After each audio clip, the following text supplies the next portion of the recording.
ஒன்று கொரிந்தியர் 14ஆம் அதிகாரம். அன்பை நாடுங்கள், ஞான வரங்களை விரும்புங்கள், விசேஷமாய் தீர்க்க தரிசன வரத்தை விரும்புங்கள். ஏனெனில் அந்நிய பாஷையில் பேசுகிறவன் ஆவியினாலே இரகசியங்களை பேசினாலும் அவன் பேசுகிறதை ஒருவனும் அறியாதிருக்கிறபடியினாலே அவன் மனுஷரிடத்தில் பேசாமல் தேவனிடத்தில் பேசுகிறான்.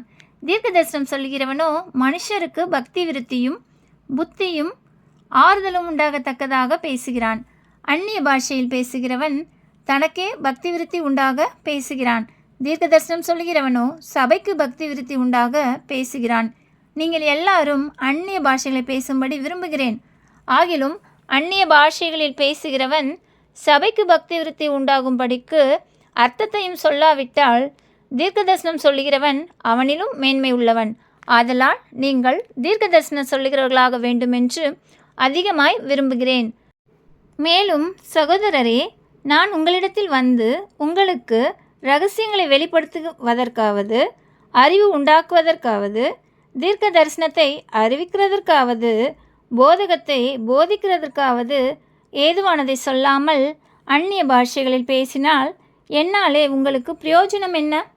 அப்படியே புல்லாங்குழல் சுரமண்டலம் முதலாகிய சத்தமிடுகிற உயிருள்ளாத வாத்தியங்கள் தொனிகளில் வித்தியாசம் காட்டாவிட்டால் குழலாலே ஊதப்படுகிறதும் சுரமண்டலத்தாலே வாசிக்கப்படுகிறதும் இன்னதென்று எப்படி தெரியும்? அந்தபடி எக்காலமும் விளங்காத சத்தமிட்டால் எவன் யுத்தத்திற்கு ஆயத்தம் பண்ணுவான்? அதுபோல நீங்களும் தெளிவான பேச்சை நாவினால் வசனியாவிட்டால் பேசப்பட்டது இன்னதென்று எப்படி தெரியும்? ஆகாயத்தில் பேசுகிறவர்களாயிருப்பீர்களே. உலகத்திலே எத்தனையோ விதமான பாஷைகள் உண்டாயிருக்கிறது. அவைகளில் ஒன்றும் அர்த்தமில்லாததல்ல. ஆயினும் பாஷையின் கருத்தை நான் அறியாமல் இருந்தால் பேசுகிறவனுக்கு அந்நியனாயிருப்பேன், பேசுகிறவனும் எனக்கு அந்நியனாயிருப்பான்.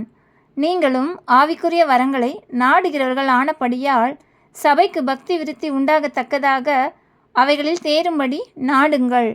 அந்தபடி அந்நிய பாஷையில் பேசுகிறவன் அதன் அர்த்தத்தையும் சொல்லத்தக்கதாக விண்ணப்பம் பண்ண கடவன்.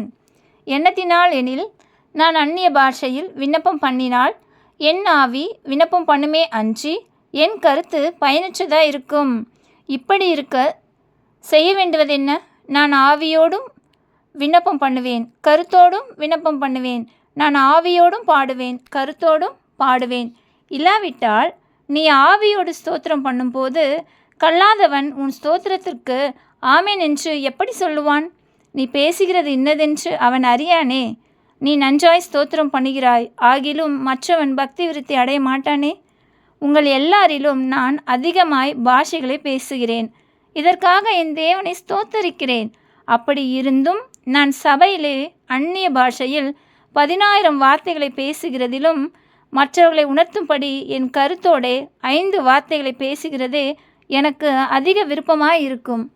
சகோதரரே, நீங்கள் புத்தியிலே குழந்தைகளாய் இராதேயுங்கள், துர்க்குணத்திலே குழந்தைகளாயும் புத்தியிலே தேறினவர்களாயும் இருங்கள்.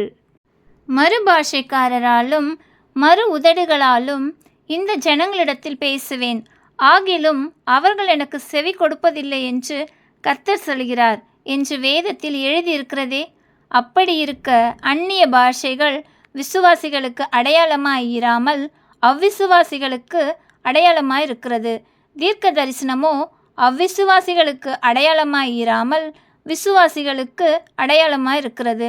ஆகையால் சபையார் எல்லாரும் ஏகமாய் கூடி வந்து எல்லாரும் அந்நிய பாஷைகளிலே பேசிக்கொள்ளும்போது கல்லாதவர்களாவது அவ்விசுவாசிகளாவது உள்ளே பிரவேசித்தால் அவர்கள் உங்களை பைத்தியம் பிடித்தவர்கள் என்பார்கள் அல்லவா?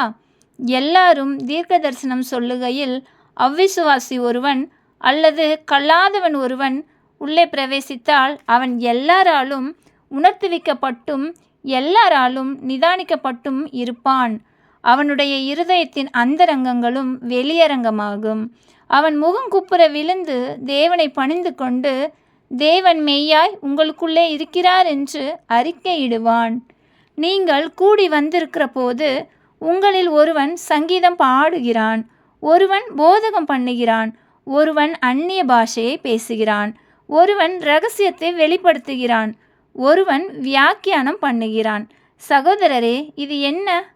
சகலமும் பக்தி விருத்திக்கு ஏதுவாக செய்யப்பட கடவது. யாராவது அந்நிய பாஷையில் பேசுகிறது உண்டானால் அது 2 பேர் மட்டும், அல்லது மிஞ்சினால் 3 பேர் மட்டில் அடங்கவும். அவர்கள் ஒவ்வொருவராய் பேசவும், ஒருவன் அர்த்தத்தை சொல்லவும் வேண்டும். அர்த்தம் சொல்லுகிறவன் இல்லாவிட்டால் சபையிலே பேசாமல் தனக்கும் தேவனுக்கும் தெரிய பேச கடவன். தீர்க்கதரிசிகள் 2 பேராவது 3 பேராவது பேசலாம், மற்றவர்கள் நிதானிக்க கடவர்கள். அங்கே உட்கார்ந்திருக்கிற மற்றொருவனுக்கு ஏதாகிலும் வெளிப்படுத்தப்பட்டால் முந்தி பேசினவன் பேசாமல் இருக்க கடவன். எல்லாரும் கற்கிறதற்கும் எல்லாரும் தேறுகிறதற்கும் நீங்கள் அனைவரும் ஒவ்வொருவராக தீர்க்க தரிசனம் சொல்லலாம். தீர்க்கதரிசிகளுடைய ஆவிகள் தீர்க்கதரிசிகளுக்கு அடங்கியிருக்கிறதே. தேவன் கலகத்திற்கு தேவனாயிராமல் சமாதானத்திற்கு தேவனாயிருக்கிறார். பரிசுத்தவான்களுடைய சபைகள் எல்லாவற்றிலும் அப்படியே இருக்கிறது. சபைகளில் உங்கள் ஸ்திரீகள் பேசாமல் இருக்க கடவர்கள். பேசும்படிக்கு அவர்களுக்கு உத்தரவில்லை, அவர்கள் அமர்ந்திருக்க வேண்டும். வேதமும் அப்படியே சொல்கிறது. அவர்கள் ஒரு காரியத்தை கற்றுக்கொள்ள விரும்பினால் வீட்டிலே தங்கள் புருஷரிடத்தில் விசாரிக்க கடவர்கள். ஸ்திரீகள் சபையிலே பேசுகிறது அயோக்கியமாயிருக்குமே. தேவ வசனம் உங்களிடத்தில் இருந்தா புறப்பட்டது, அது உங்களிடத்துக்கு மாத்திரமா வந்தது? ஒருவன் தன்னை தீர்க்கதரிசி என்றாவது ஆவியை பெற்றவன் என்றாவது எண்ணினால், நான் உங்களுக்கு எழுதுகிறவைகள் கர்த்தருடைய கற்பனைகள் என்று அவன் ஒத்துக்கொள்ள கடவன். ஒருவன் அறியாதவனாயிருந்தால் அவன் அறியாதவனாயிருக்கட்டும். இப்படி இருக்க சகோதரரே, தீர்க்க தரிசனம் சொல்ல நாடுங்கள். அந்நிய பாஷைகளை பேசுகிறதற்கும் தடை பண்ணாதிருங்கள். சகலமும் நல்லொழுக்கமாயும் கிரமமாயும் செய்ய கடவது. ஆமென்.